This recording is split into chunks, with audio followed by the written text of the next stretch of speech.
Don't you, like, make YouTube videos or something? I don't want to make a video. I'm busy. Yeah, you look really busy. Yeah, I got stuff to do. College, work, and stuff. You should, like, do something. You know? Instead of not doing something. That's how things get done. It's really cool.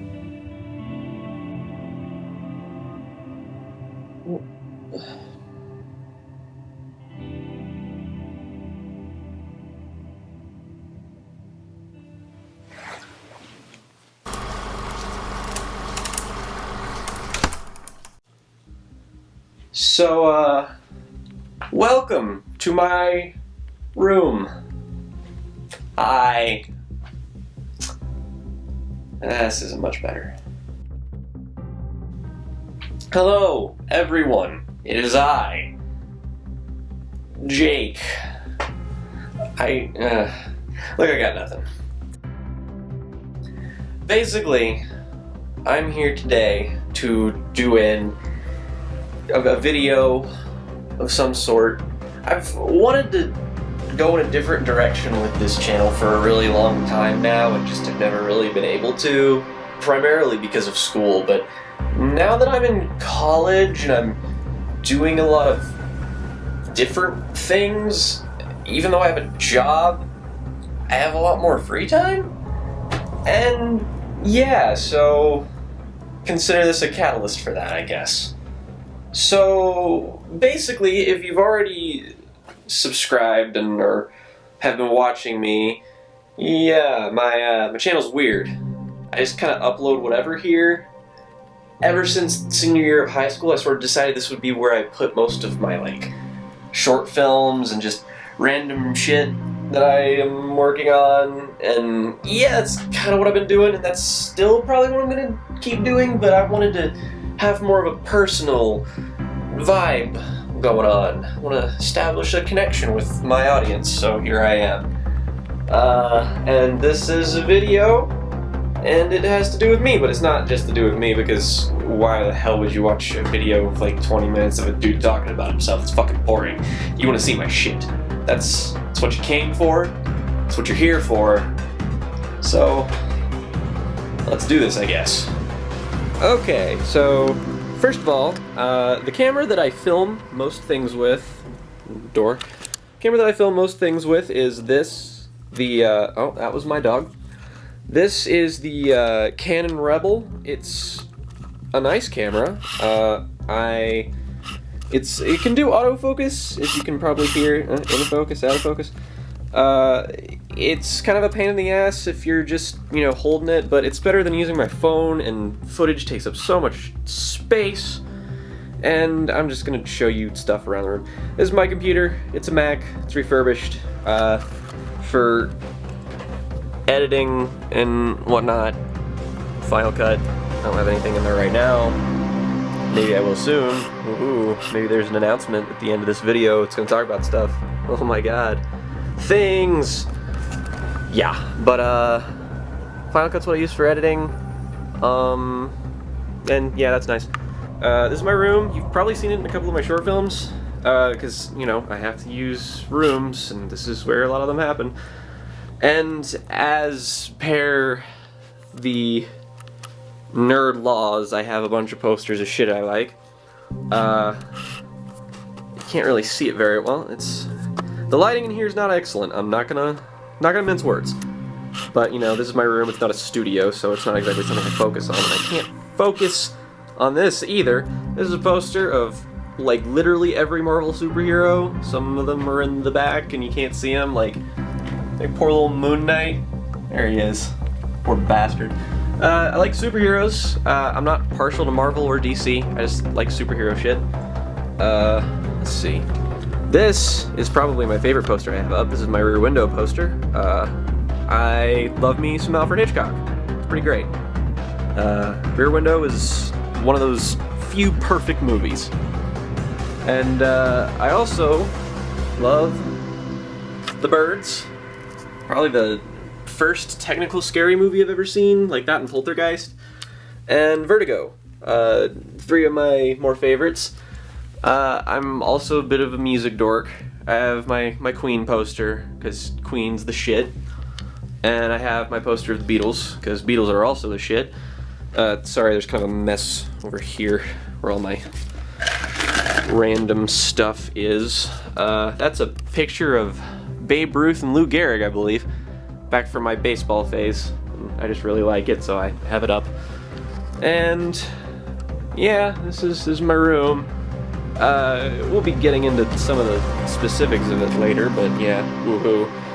And you saw earlier, this is like the lounge hangout room. There is the dog. Hey, how you doing?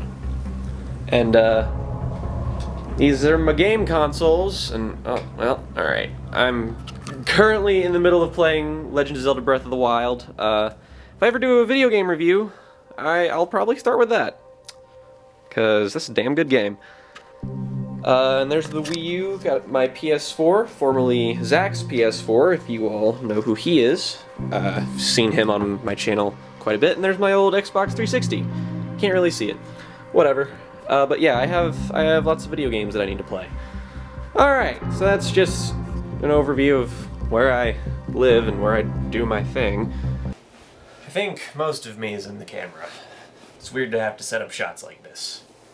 So what I want to do today is show off my incredibly small collections of things. I'll probably do separate videos for the different things that I show. The first of which is going to be my Blu-rays and my DVDs. Everybody does this, like, pretty much everybody. Sad thing is, I only recently started collecting Blu-rays and I have none of them, basically. I have like 20, maybe, and I have mostly DVDs, which is sad. Yes, I'm a pleb, I know. But yeah, that's pretty much it. So I'm going to show what I have in here off. This is still my collection of stuff. I'm hoping to expand it, so that way I can do like an update video later and you can see how it's grown, and oh my god, it'll be so cool, probably. I don't know, whatever. Okay, we're going to start off with just the DVDs. Alright, and these are in literally no order. This is just how they're organized here. Alright, it's gonna be exciting. Monster House. This is a Robert Zemeckis and Steven Spielberg produced movie that's directed by the guy who I believe did the Poltergeist remake. It's okay. It's a pretty good movie. Its animation is fine. It's not like super impressive. Characters aren't super, like, nothing about it's super impressive, but it's like a fun little tiny Halloween movie. It's cute. It's fine. It's fine. I'm fine. Look at this widescreen. Oh man, so technical. Ooh, this is National Treasure, the Nicolas Cage movie, and it also has Sean Bean, I believe. Interesting movie. I believe is it Bruckheimer? Probably. This is a like modern-ish version of Indiana Jones with Nicolas Cage. It's not a good movie, but it's a fun one. It's like a heist thing with like historical fiction. It's really weird. I like it. It's not good. It's like an okay shot movie. It's weirdly edited. Nicolas Cage is weirdly subdued in it, so that's not the best thing ever, but it's fun. I guess it's mostly just a relic from my childhood, I guess. I don't know. Finally, we can start talking about movies that I like actually have a genuine affinity for, which is the ones that I tend to collect. Like if I don't like a movie, usually I won't buy it. These are just because I happen to own them. But this is The Incredibles. This is a Pixar movie from 2005, 6. I don't remember. But yeah, this is probably my favorite Pixar movie. Everybody has their favorite. I really like Pixar as a company. Lately, they haven't been too awesome. But, yeah, I like this just because it's very Brad Bird-y. I like his movies a lot. It's a really adult movie. It's not really something I'd actually recommend for kids. It's, ironically, the thing I think it has most in common with is Watchmen. Because it's got this weird, like, future thing where superheroes are outlawed and they're all, like, normal people, so it kind of has that going for it. It's a really well-written movie, really smart movie, fun, like, action-packed, great animation, still holds up. Yeah, it's probably my favorite, alongside, like, Toy Story 2 and Inside Out, probably. Alright, we just talked about a movie I liked, so I guess... Alright, this is interesting. This is The Amazing Spider-Man. This is a name that is scratched out. I believe my mom got this from her work a couple years ago, and this is the only reason that I own this. I don't like this movie. I don't hate this movie. This is like the most average movie ever made. You'll probably find out, because I think I have 2 in here, but I don't like any of the Spider-Man movies so far. All 5 of them, don't really like any of them. This is probably the closest I get to liking one, but it's just so mediocre and whatever. It's... Sorry. I mean, I like Andrew Garfield, and I like Emma Stone, and Rhys Ifans. He's cool. But, yeah, pretty mediocre movie, honestly. I don't know why. This has never been opened. Probably just because I've watched it just online or whatever. Taking the sticker off. This is Ferris Bueller's Day Off. This movie is fantastic. This is one of my favorite movies. It's a John Hughes movie. It's my second favorite next to Breakfast Club, but yeah, I grew up with this movie. It's really well shot. Tak Fujimoto did the cinematography, the guy who did the cinematography for Silence of the Lambs, which is really weird, because they're not really similar movies. But yeah, this is a comedy that holds up really well. All the performances are great, the screenplay is rock solid. It's just a fantastic movie, and if you haven't seen it, then you should. I have every season of Psych, and I have all the other ones here. They're just in different DVDs. I'm not going to bother getting them out. If you ask me what my favorite, like, straight-up comedic television show is, it's probably Psych. Just a lot of really good episodes. I think it's one of those shows that actually retained being good the whole way through. Like, it started strong, kept going. It was just really good. James Roday plays Sean, who is one of my favorite characters. Everybody says that I remind them of Sean. I'm just not obviously as witty or as handsome as James Roday. I mean, look at that face. Look at James Roday's face. Just want to kiss it. And I love the comedic banter. I like the mysteries. It's just a good show. This is a blast from the past. I used to watch a lot of USA Network when I was a little bit younger, and that's why I own most of these. But I own seasons 1 and 6. Don't know why those particular 2 seasons of Monk, starring Tony Shalhoub. This is a TV show that nobody talks about, and I really like it. It's a really good show. It's a show about a guy who has obsessive-compulsive disorder and uses his powers of observation through this as a conduit to, like, solve crimes and stuff. And it's actually kind of similar to Psych in some regards. But it's really good. It has a really awesome performance from the main guy, Tony Shalhoub.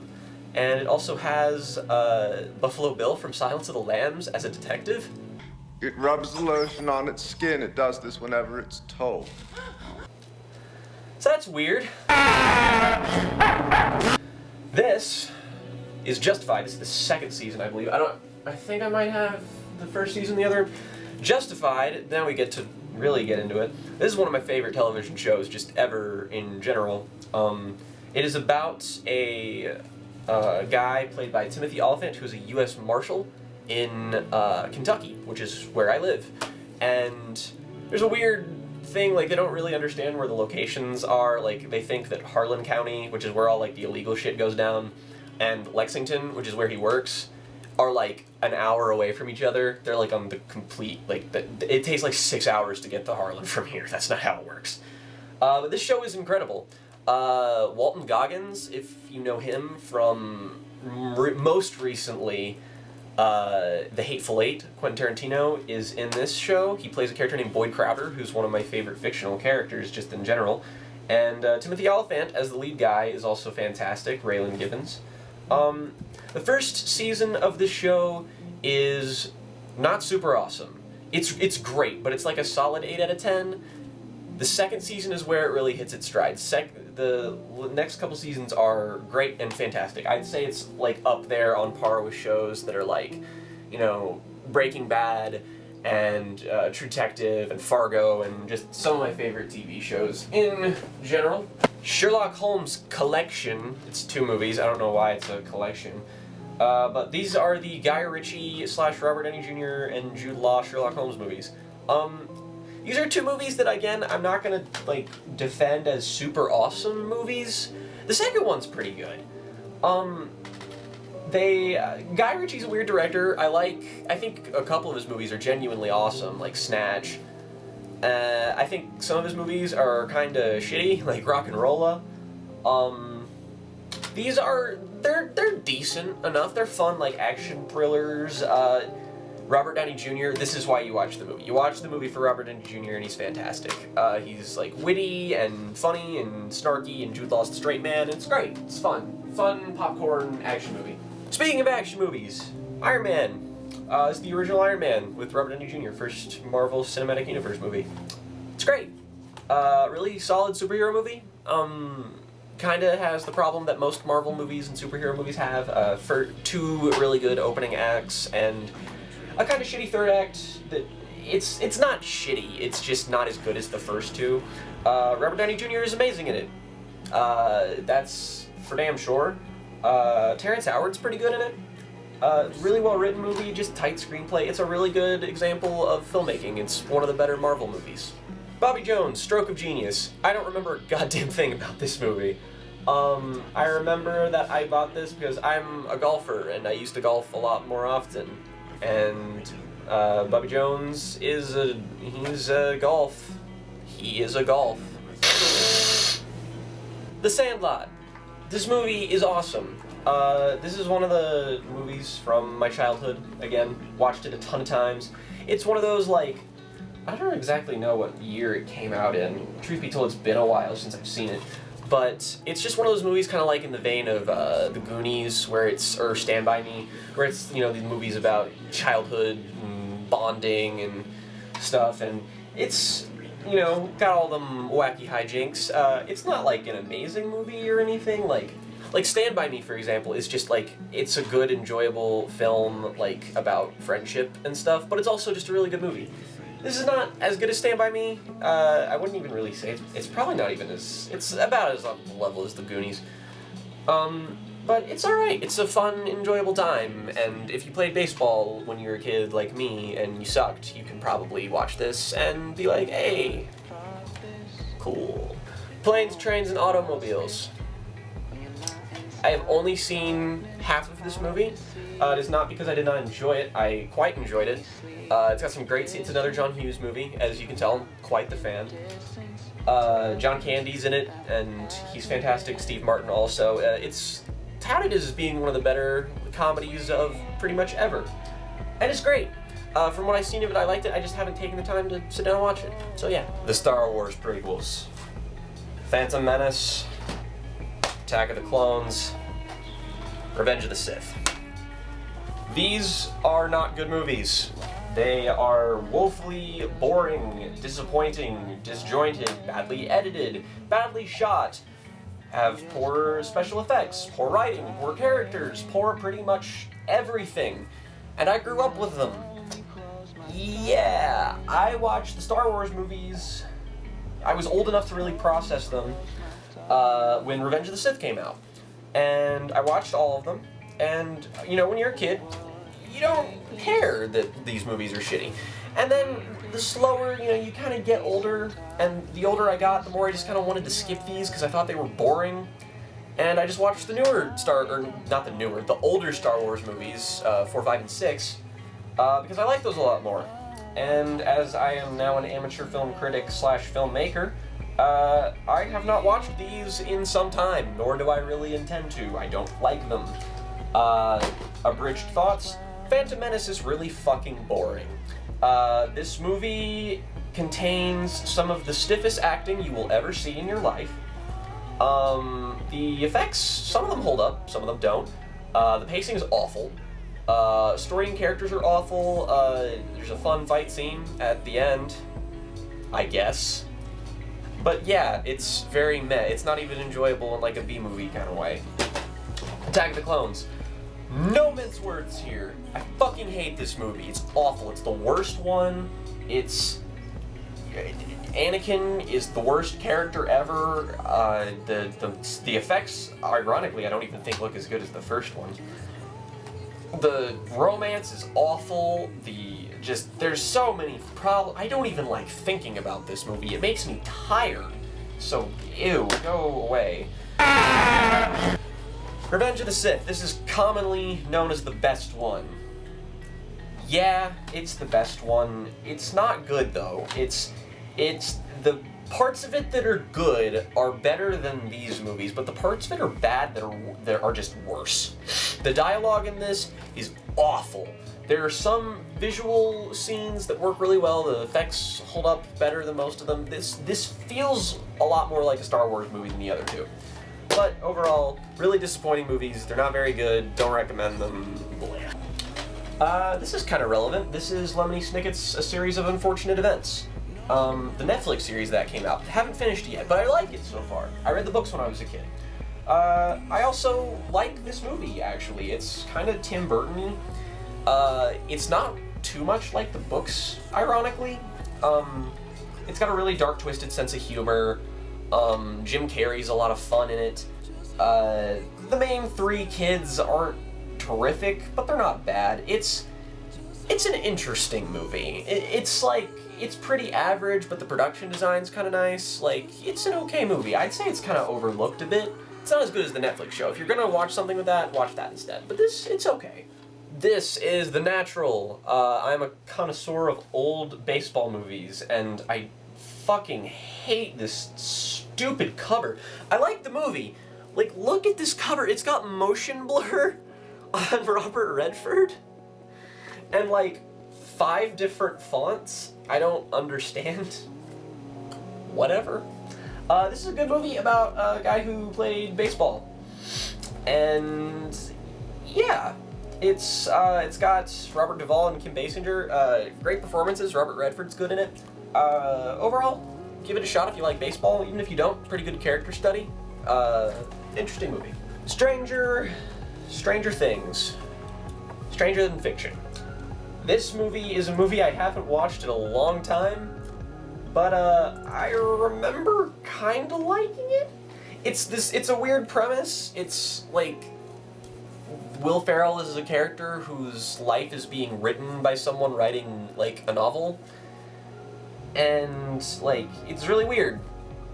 I don't really remember if it's good or not, like, honestly, but I remember enjoying it somewhat. It had a clever premise. It's got Maggie Gyllenhaal in it. And Will Ferrell, he's fun in it, he's decent. But, yeah, can't really say too much about this movie, to be perfectly honest. Liar, Liar.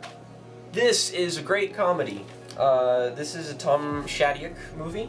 He also did Bruce Almighty, another comedy featuring Jim Carrey. And Tom Shadyac has really good, like, interesting comedic ideas and puts them into his movies. And this is about a guy who is kind of a shitty dad, and he is a lawyer, and the premise is he can't lie for, like, one day. Like, he just can't tell a lie. And it's interesting how the premise is executed. It's funny, it's got funny scenes. Jim Carrey carries the movie. Carrey carries. But it's not like an amazing movie or anything. It's kind of cliched and stuff, but it's still funny. Edward Scissorhands. This is... it's tough. This is probably my favorite Tim Burton movie. I've watched it since I was a kid. Watched it a lot. Winona Ryder and Johnny Depp are great in it. The production design is fantastic. The score is fantastic. The script is fantastic. Everything about this movie is really good. And it holds up. I saw it semi-recently, and it's just still a fantastic movie. It's really dark and gothic and old good Tim Burton before Tim Burton went to shit. Star Wars trilogy, and these are the good ones, the ones that are actually good. Ooh. They're not the older, like they're the shitty special edition whatever ones, and they have the bad effects and the bad edits and what have you. But yeah, the Star Wars movies are some of my favorite movies of all time. If you've ever seen my IMDb account, you'll know that they're in like my top 25, like all of them, the ones I like. This is A New Hope. I don't have to tell you that. You've probably already seen it. This is one of my favorite movies. Probably my least favorite of the ones that I like, though. Solid film, like, just overall, it's really well structured and put together. I don't really have any complaints with it, other than the fact that, like, I just like the other ones more. Empire Strikes Back. This is the best one. Empire is touted as kind of a masterpiece, and yeah, it pretty much is. It's my favorite. You know it. I mean, it's the best one. You've seen it. Why am I telling you this?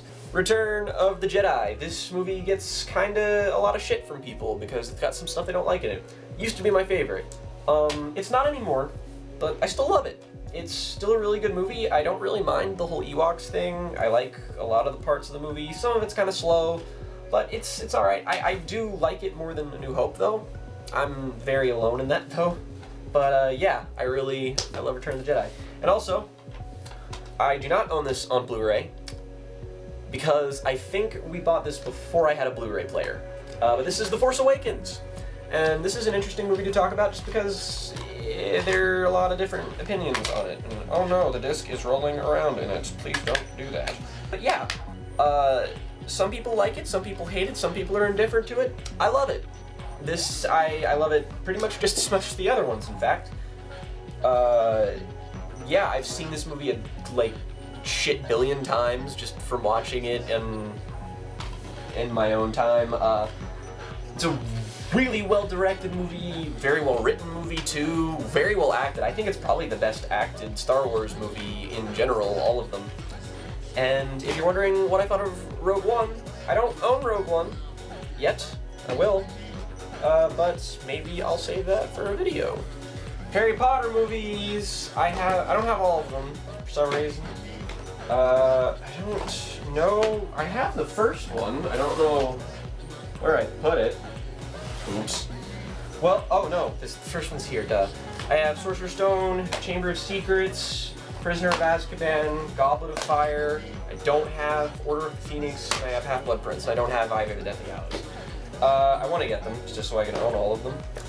These movies are great. This is my childhood. The Harry Potter books were the books that learned me how to read. And my mom used to read them to me when I was a kid, and like before I went to bed.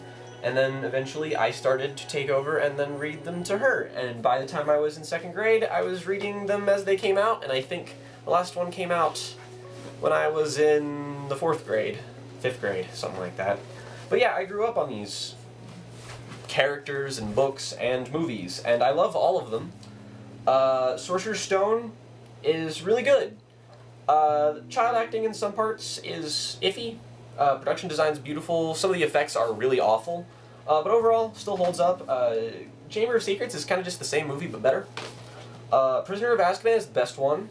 It's an Alfonso Cuarón movie. Alfonso Cuarón directed Children of Men, which is one of my favorite movies. And he directed this, and that's why visually it's super awesome. And here's Goblet of Fire. This is my least favorite one. Ironically, it's probably my favorite book of the series. But this, movie-wise, it's just kind of all over the place tonally. I like the beginning and the end a lot. The stuff in the middle just kind of bores me. Order of the Phoenix is really good. Don't know why I don't own it. Half-Blood Prince kind of gets shit on a lot. I really like it. And I like the 2 last movies a lot, too. So, yeah. More Spider-Man. I don't own Spider-Man 1, but I have Spider-Man 2 and Spider-Man 3.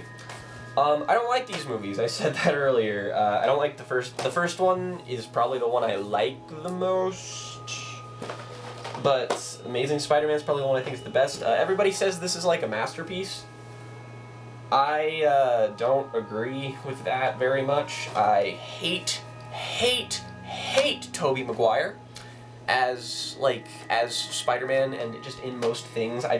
He is so wooden and so boring. I cannot connect to him on any level. I think the writing is horrifically inconsistent, and just there's just so many issues I have with these movies. I'll make a review on them one day probably. Spider-Man 3 is the one that everybody agrees is bad. It's not that much worse than the other two movies. It's goofy as shit and has some dumb stuff in it, and doesn't the screenplay's a fucking mess. But it's not that much worse. It's worse. It's not that much worse. It's definitely the worst Spider-Man movie. But whatever. Ghostbusters. I have seen this movie more than any other movie ever. It's one of my favorite comedies. It's a classic. Ivan Reitman movie. Some of the effects don't hold up, obviously, but it's a terrific commentary. I read live commentary and said the word. I'm really good. It's a terrific comedy, and yeah, it's a double feature here. The Money Pit and The Burbs. They're Tom Hanks comedies. The Burbs is kind of the dark comedy. I really like that one. The Money Pit, I don't remember a goddamn thing about. But I remember liking The Burbs a lot because it's fucked up and weird, and I like that. Moneyball. This movie's overrated as shit. It got a lot of Oscar attention, and a lot of people remember it well, and it's a Bennett Miller movie, and it's alright, it's good. All the performances are great. I mean, not great, but they're good. Philip Seymour Hoffman's in it. Jonah Hill, I think, got nominated for an Oscar, and I mean, he wasn't that good. Brad Pitt's decent in it. It's a decent movie.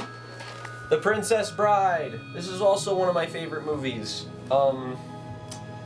It's dated as hell. The sets look bad, and it's cheesy as shit in some places, but you know what? This movie is so goddamn charming, and it's so well written in parts that it does not matter. If you don't like this movie, you have no soul. And I also used to watch a lot when I was sick as a kid, because Fred Savage was sick in it, and I was like, hey, I am a sick boy too. Classic movie collection thing. The Postman Always Rings Twice, The Big Sleep, The Maltese Flacken, The Maltese Flacken, and Dial M for Murder. These are all really awesome movies. If you like old noir films, or just older mystery films, this is your shit. The Maltese Falcon is probably my favorite, and then Dial M for Murder. Good suspenseful films. It's been a while since I've seen The Big Sleep. I don't remember too much about it. But yeah, all these are pretty good movies, and you should all watch them. On the note of old things, Alfred Hitchcock, The Legend or whatever. This is a collection of Alfred Hitchcock's show, Alfred Hitchcock Presents, and it's got a bunch of his older films in it. It's Camera died. Bond movies. I'm a huge James Bond fan. Even the bad ones. Most of the bad ones I like. But this is Goldfinger. Probably my favorite of the Sean Connery Bonds. Up there with probably Dr. No.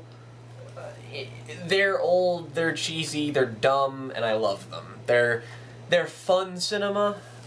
This is Casino Royale, the first Daniel Craig one. It is also my favorite. For a long time I considered Skyfall to be my favorite, but I have just kind of come to realize that this one is. It's my favorite, and also, in my opinion, probably the best. It's a lot more adult, and a little bit more... It's a lot less silly, and more modern action movie-y, but it's really well done, and it's the same director as GoldenEye, and GoldenEye is another really good Bond movie. But yeah, Casino Royale is my favorite. I don't know why I don't know any of the other ones. But yeah, that's pretty much it, and those are all of my DVDs, so now we can go to the Blu-rays! I have The Hunger Games on Blu-ray. I'm showing you these two movies, the Hunger Games movies, because I just don't use them that often. I have this originally because we wanted to buy it on DVD, and we bought it on Blu Ray instead because we're dumb and we didn't realize it, and we didn't have a Blu Ray player, so I've just owned this for forever.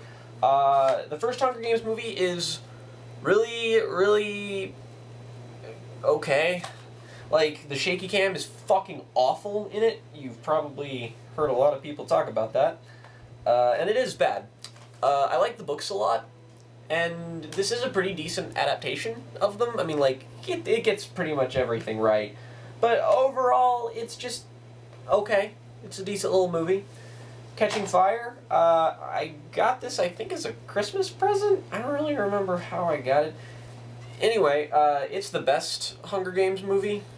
It's really well directed, well shot, well acted, interesting sequences, solid, really solid action movie. I like it. But the reason I showed you these two first is because I don't keep them with my other Blu-rays just because. And what I'm going to do is I'm going to show them to you based off of my own chronological system of how much I like them. All of these are some of my favorite movies, and I'm starting off with like the bottom half first, and as I go on, I'll eventually like end with my more favorite ones. So I'm going in order, in ascending order of my love for them. It Follows. It Follows is one of my favorite horror movies, and yeah, it's one of my favorites in general. Just because it's the bottom of this little list here doesn't mean I don't love it. Very solidly directed film. David Robert Mitchell, I believe, is it? Yeah, David Robert Mitchell. The soundtrack is unbelievable. The style is great. Very suspenseful, very, like, interesting subtext film. If I have complaints with it, it's the fact that, like, it's not super terrifying. It has a couple really good, like, scary scenes, and a couple really good suspenseful scenes. It's better at being suspenseful than it is actually being, like, scary, and that's my only real complaint with it, but that's a good complaint to have with a movie. And it's just really good. It's really well shot, and it's a beautiful movie. This is Macbeth. You have probably never heard of this movie, and you've probably never seen it. It has Michael Fassbender and Marion Cotillard. I love Shakespeare, all things related to Shakespeare, and this is my favorite film that's an adaptation of a Shakespeare play. It used to be the Kenneth Branagh Hamlet was my favorite, but now it's this one. It's from the guy who directed the Assassin's Creed movie, which explains why Fassbender and Cotillard were in that movie. And it's a masterpiece. This movie is perfect. Visually, it is one of the most stunning things you will ever watch. It is gorgeous, the performances are fantastic, and the acting is tremendous. It just didn't get marketed very well, and it went under a lot of people's radar, but this is a perfect film, and I have no complaints with it. Dagnabbit, I'm losing my mind. Oh no, I dropped them all. What will I do? Okay, I got my shit together. Stanley Kubrick's The Shining. One of my favorite horror movies. One of my favorite Kubricks. Not my favorite Kubrick though. Favorite Kubrick movie is A Clockwork Orange, and Paths of Glory is not close or not far behind. And then there's this one. It's The Shining. What else can I say? It's one of the best surrealist horror films ever made. It's still scary. It's atmospheric. I love to watch it when it's, like, snowy outside and I'm trapped in my house because isolation. Yeah, it's a great movie. Pretty much no complaints. Princess Mononoke. This is my this is my third favorite Studio Ghibli movie. I love Studio Ghibli. Princess Mononoke is most comparable to The Lord of the Rings, if I had to pick a movie. I like The Lord of the Rings a little bit more, though. But this is very close behind, and with good reason, too. It's beautifully animated. The animation still looks absolutely fantastic, hand-drawn. I believe it's Hayao Miyazaki as well. And the dub is fantastic. You got Gillian Anderson, Billy Crudup, Claire Danes, Minnie Driver, Jada Pinkett Smith, Billy Bob Thornton, Tons of people. It's a great movie. It's a very fun fantasy epic film. If you haven't seen it, then you definitely should. Yeah, do that. This is my fanciest Blu-ray. I can thank Morgan for this. You all know who Morgan is. This was my Christmas present from him, and this is Blade Runner, the 30th Anniversary Collector's Edition. And Blade Runner is a perfect film. It's one of those few movies, again, that I've given a 10 out of 10 to, because it's just flawless. If you're wondering what cut of the movie I prefer, I don't. I like all the cuts of the movie. There's not, like, a version that I really vastly prefer. But if you look into this, it has concept art and storyboard stuff, and the disc is super pretty. It's got the final cut from 2007. It's got all the advertisements. This is one of the... It's the Asian poster. These are just more of the shots, concept art, storyboard, photos, the design of pretty much everything. Blade Runner is a cyberpunk neo-noir film about a man who is assigned to kill replicants, which are androids, robots. It's based off of a Philip K. Dick novel that I also really love. Prefer this, though, to be perfectly honest. I love noir movies, I love science fiction, and this is one of the best ones of both. And yeah, this has the original theatrical cut on it, and it's got the international theatrical cut, and it's got the director's cut. I think the one I've seen the most is the director's cut, but I can't tell you that for certain because it's really hard to keep track which versions of this movie I have seen. But yeah, this is an amazing movie, and it's a beautiful Blu-ray, and it's got the little unicorn. Blade Runner 2049 is going to be amazing, I hope. Now we're really getting into it. These next couple Blu-rays, these are going to be, like, the top upper echelons, my favorites, the best of the best. These are, like, my favorite movies of all time. Because, you know, I don't shut the fuck up about them. The Departed. This is my favorite Scorsese movie, and I love Scorsese.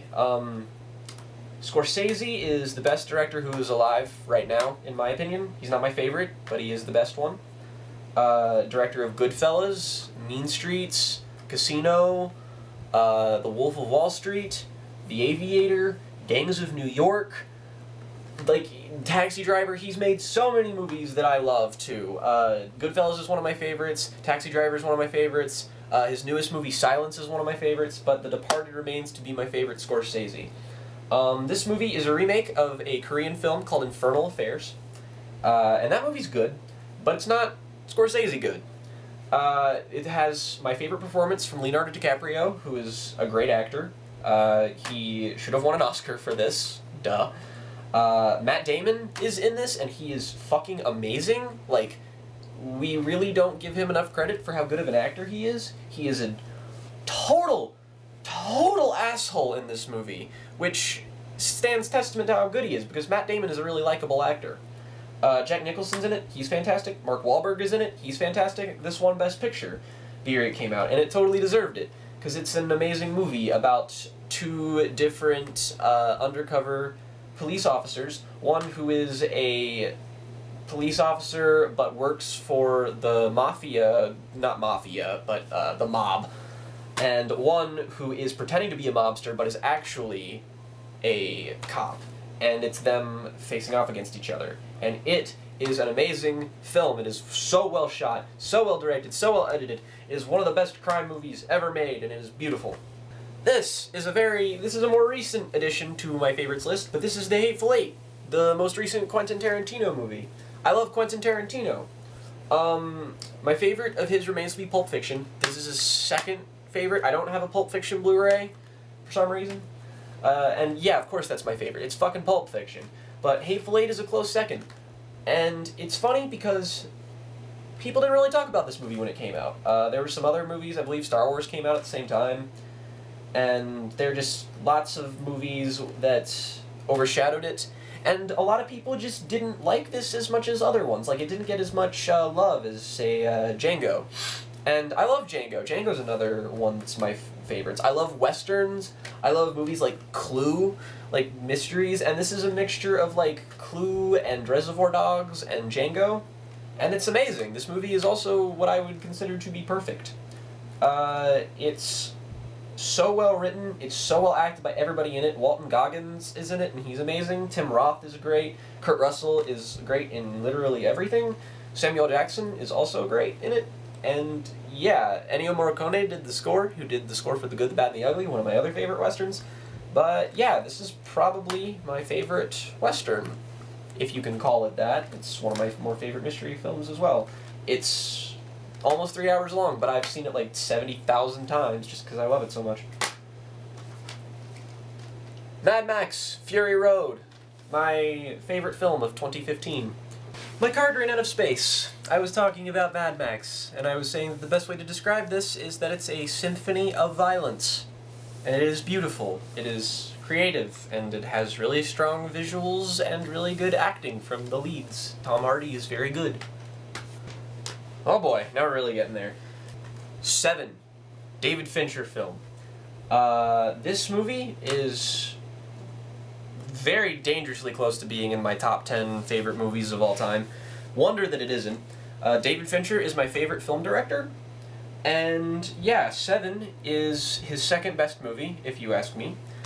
It is beautifully shot, beautifully written, beautifully directed, beautifully acted, and it is still to this day a movie that can disturb me to my core. It is not a scary movie, it is an unnerving film that is about the nature of humanity and how we are flawed, and an exploration of just despair and darkness, and it's beautiful. It's a great crime thriller. It's got a great mystery. It has a great performance by Kevin Spacey, who shows up at the end. It's Brad Pitt's one of his best performances. Ironically, I think it's probably his second best next to the other David Fincher movie that I love super a lot, that he is in, Words That I Am Speaking. Morgan Freeman is also in it. This is a movie that didn't get nominated for like any Oscars, I don't think, but yet is pretty much reviled as like one of the best movies ever. I don't really get why it didn't get more attention, especially considering that Alien 3, the movie that David Fincher did before this, got Oscar attention. Okay. But yeah, this is a great neo-noir film. It is amazing. It is a movie that is a great example of the genre, and it's a movie that is like inspired a lot of stuff that I have done and that I've worked on. It's beautiful, and you should watch it. This is where we are actually getting into movies that are in my top 10. I don't own all of my top 10 favorite movies. I don't own all my favorite movies in general. This is what I'm trying to accomplish. But these next Blu-rays are all in my top 10. And the first one is Paul Thomas Anderson's Magnolia. Paul Thomas Anderson is a fucking genius. He is one of the best filmmakers here. He directed the movie There Will Be Blood. He most recently made a movie called Inherent Vice, which was also good. He also did a movie called Boogie Nights, which is another one of those perfect movies. And Magnolia, a movie that has a lot of characters, and it's 3 hours long, and holy shit, there's so much work that went into this movie, it's insane! You watch this, and it's absurd that people, like, did it. It's just so long, and the shots are so great. Like, there's so many long shots and beautiful wide shots, and the screenplay is so terrific, and there's so many great characters in it, and it just hits you to your emotional core. This is features the best performance by Tom Cruise, an actor I don't really like that much, but is incredible here. Julianne Moore is incredible in this. John C. Reilly is incredible in this. Patton Oswalt is in it for like 2 scenes, which is funny. But this is just a great example of filmmaking and writing. It's a beautiful film.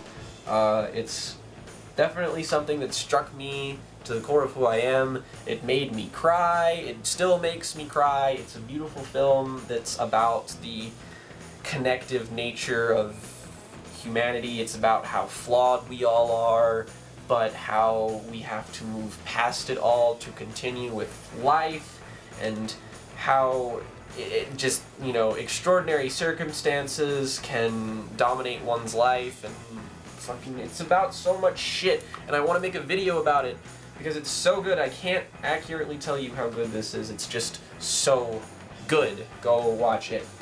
By the way, I said that that 7 was my second favorite David Fincher movie. I do not own a Blu Ray of Fight Club because they're kind of expensive, more so than the other Blu Rays I have, so I haven't bought that yet, but that's also in my top 10. So, Fight Club, it's the best movie. It's phenomenally edited, one of the best edited movies ever. I don't know why I'm talking about it, even though I don't have it. Kiss Kiss Bang Bang, my favorite comedy. And it's probably my favorite detective movie. Shane Black directed and wrote this movie. He wrote the Lethal Weapon movies. He directed the third Iron Man film, and he made The Nice Guys, which is another one of my favorite movies. But yeah, if you've seen The Nice Guys or know anything about that, Kiss Kiss Bang Bang is a lot like it. I just think it's a lot better. It features the best Robert Downey Jr. performance. This was the movie that got him the role of Iron Man. Val Kilmer is spectacular in it. He plays a character named Gay Perry, and it's the best screenplay. It's so good. Shane Black is such a phenomenal writer, and this is one of those comedies that it still makes me laugh even though I've seen it 1,000 times.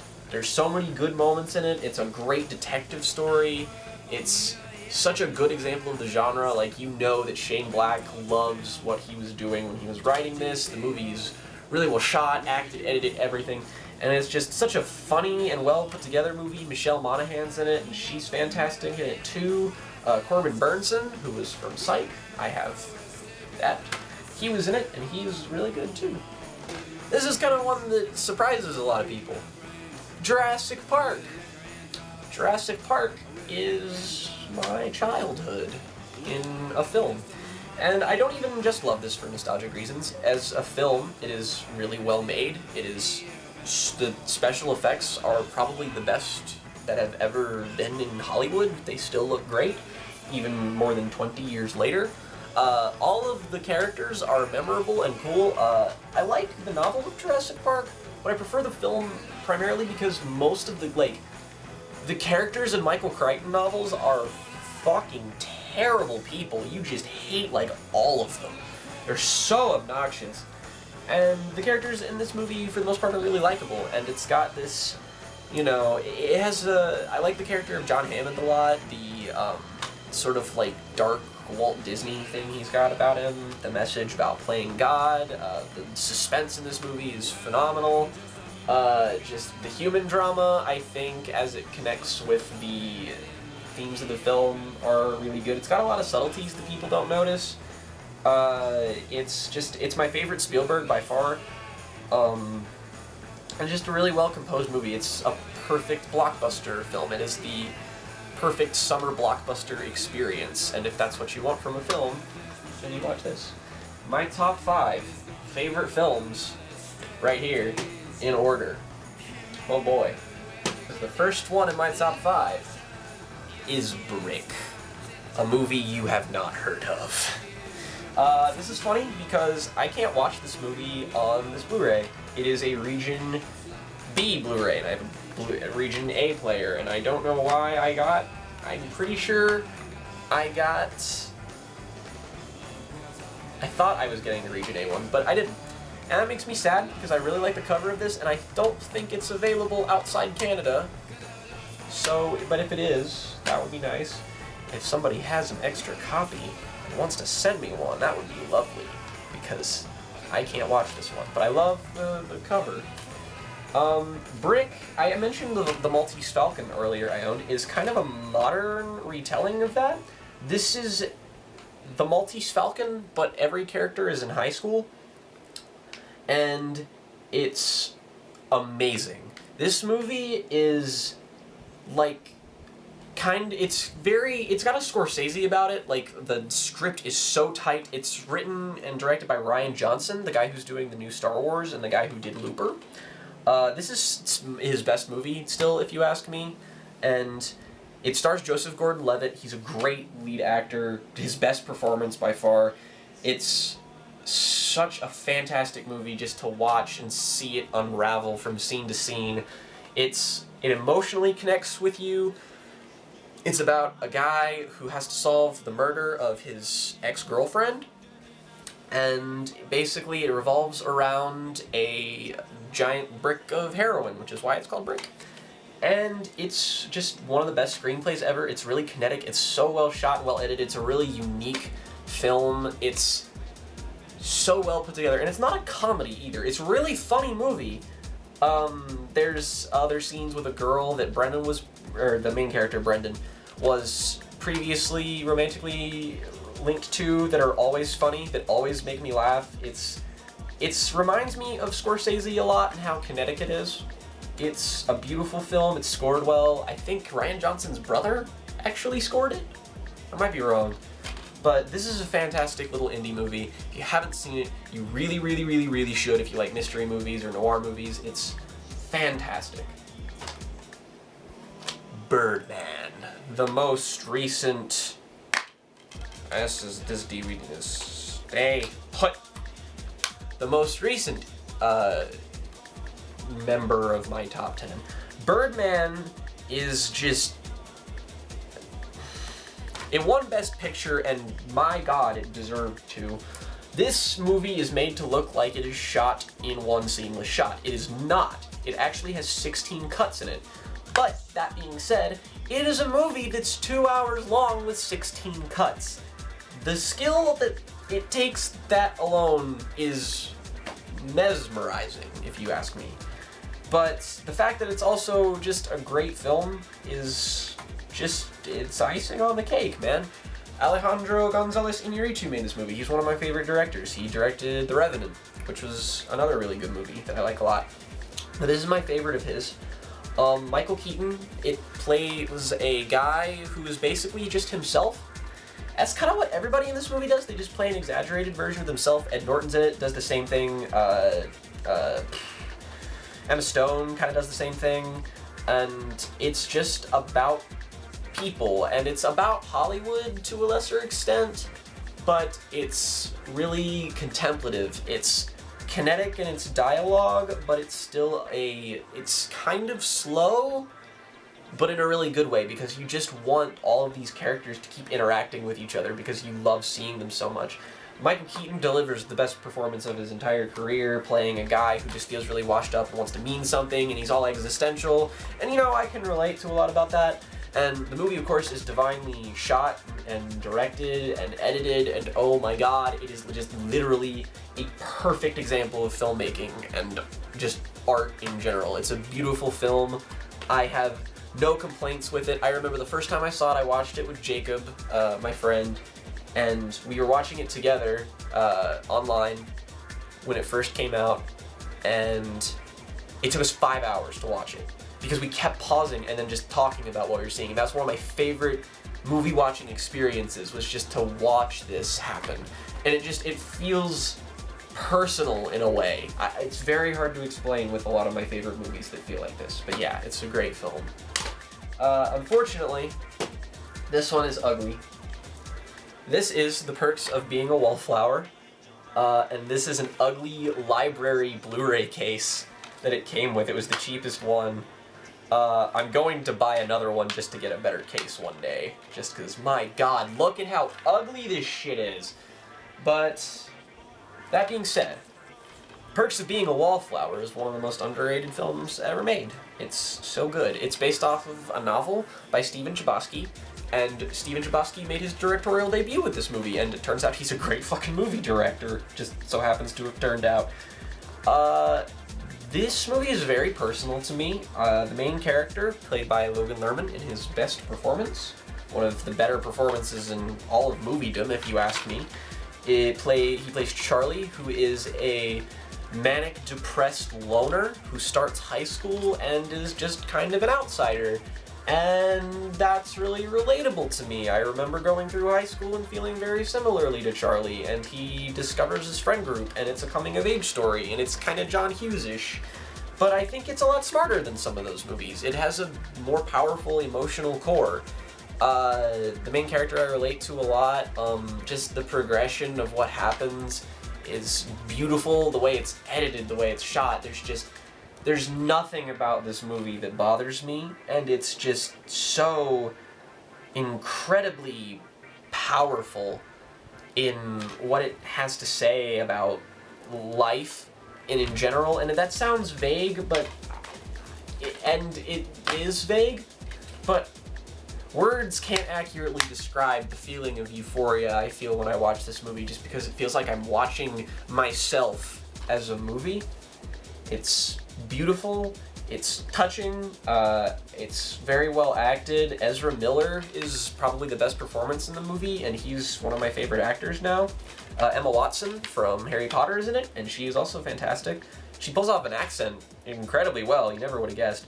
It's just such a beautiful film. That's all I can really say about it. Go watch it. Well, we have the runner-up for my favorite movie, The Usual Suspects. Usual Suspects was my favorite movie for a long time. Long time. And yeah, it's one of the highest rated films ever made. It's frequently discussed. It has one of the most iconic twists in all of moviedom. And I think it pretty much deserves every piece of praise it is given. It is a film noir mystery film thing, and it's just the best. This movie had a really small budget. It was one of Bryan Singer's first movies, and it was Kevin Spacey's breakout role. It also has Stephen Baldwin, Chaz Palminteri, Gabriel Byrne, Pete Postlethwaite, and Kevin Pollak. And everyone in it is great.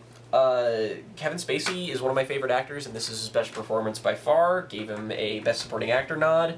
The mystery in this film is fantastic. Everybody talks about how good the twist is, and yes, the twist, the end of the movie, is one of the best things ever. If you haven't seen it, I will not spoil it for you. You should experience it for yourself. But this is just a really well-made, well-structured, and well-written film. It's what I go to when I think of a classic example of a well-made film, of a well-structured, well-written film. And it's got a really good story in it. I really love Gabriel Byrne in this movie. He's fantastic in it. The way it's structured and the way it plays out and the dialogue, all of it is just so good. It boggles my mind every time I watch it. It's one of those movies you don't think it would be very good to rewatch, but it is. It's fantastic. Visually, it's so smoky, and it's very early 90s and noir-ish, and I love that look in film. All of the characters are a lot of fun. They're not all really super well developed, but they all have a very distinct character that they get across. They all have a lot of personality and charisma. The actors really give it their all. It's a great screenplay. It's just a fantastic fucking movie, and you need to watch it if you haven't seen it. But now, let's cut down to brass tacks here. My favorite movie of all time. You probably already know it because I talk about it all the fucking time. Donnie Darko. Donnie Darko, I saw this sophomore year of high school, and I have literally not been the same since. It was quite a life-changing film. That's definitely certain. The thing that puts this over The Usual Suspects for me is the emotional connection. The main character in this, Donnie, is a disaffected loner, which, again, I wonder why I like that character archetype so much. This is just mesmerizing. This is Richard Kelly's first film. It's his best film because he's made 3 movies. This, Southland Tales, and The Box. The Box is very watered down and generic, but also kind of stupid. Southland Tales is very stupid. It knows it's stupid, and it's weird and satirical, and I kind of love it, and I also kind of hate it, but I do kind of love that movie. But this is a movie that's definitely his best, and it's very critically well received. It's one of the higher rated movies ever. It's an indie film. It was made for $8 million. It was shot in a month. And it's got great talent behind it. It's got Patrick Swayze's in it, Drew Barrymore's in it. This is Jake Gyllenhaal's kind of breakout role, as well as Maggie Gyllenhaal. Siblings are both in it. And it is so hard for me to describe why this movie is so fucking awesome. I just can't. It's everything. It's got elements of horror and thriller in it. It's supernatural. It's darkly comedic. It's tragic and sad, and yet still kind of happy in parts. It's dramatic. It covers the whole spectrum. It has everything I look for in movies. It is a divinely shot movie. It has several like really long one takes and great wide shots, and the film's budget is used very sparingly. The acting is phenomenal. Jake Gyllenhaal has a phenomenal career. Jake Gyllenhaal is my favorite actor by far, and he has a career full of fantastic performances. I'd say that Nightcrawler is his best. This is a close second, up there with movies like Prisoners and Enemy and Source Code, where he just pulls off a really good performance, as does everybody else.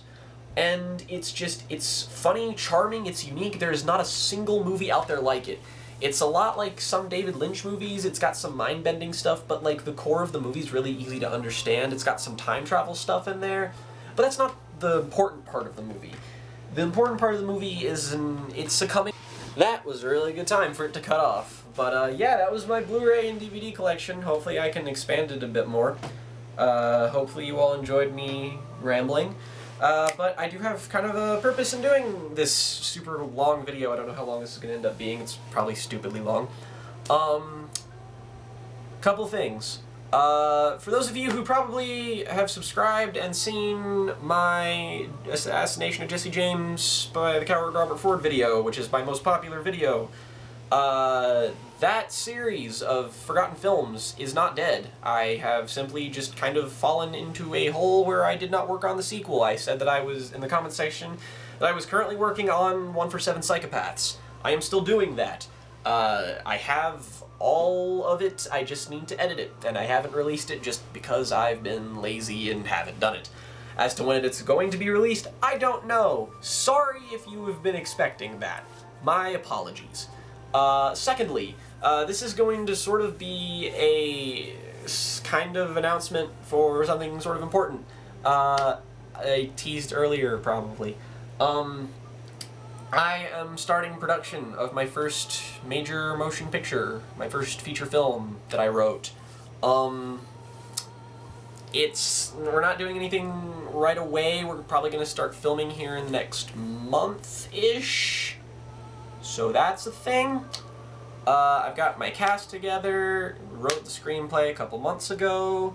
We're pretty much good to go, and we just need to set up stuff. So I'll be releasing updates as to how that goes, just to kind of chronicle how everything is going, I guess, kinda, because it would sort of be neat to see how that goes.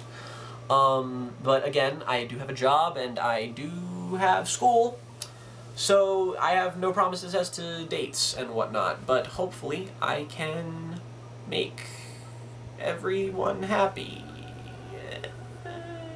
But yeah, stay tuned for updates on that, and I want to make more videos, and maybe more videos like this, I don't know. So hopefully the next time I see you guys, it will be with some good news or a video. So thanks for watching.